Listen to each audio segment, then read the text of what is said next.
બનાસકાંઠા જિલ્લાના દાંતીવાડા તાલુકામાં આવેલ દાંતીવાડા ડેમની સાચી અને અગત્યની માહિતી. તારીખ 11/9/2024 બુધવારના સવારે 11:30 કલાકની અગત્યની માહિતી. દાંતીવાડા ડેમમાં 43.36% પાણીનો જથ્થો હોવાની માહિતી મળી રહી છે. દાંતીવાડા ડેમમાં પાણીની આવકમાં ઘટાડો જોવા મળ્યો. દાંતીવાડા ડેમની પાણીની સપાટી 580.15 ફૂટ હતી તે વધીને 580.90 ફૂટ પહોંચી હોવાની માહિતી મળી રહી છે. દાંતીવાડા ડેમની ભયજનક સપાટી 604 ફૂટ છે.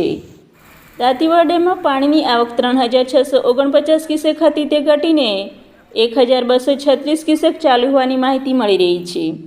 દાંતીવાડા ડેમમાં પાણીનો સંગ્રહ 41.95% હતો તે વધીને 43.36% પહોંચી હોવાની માહિતી મળી રહી છે.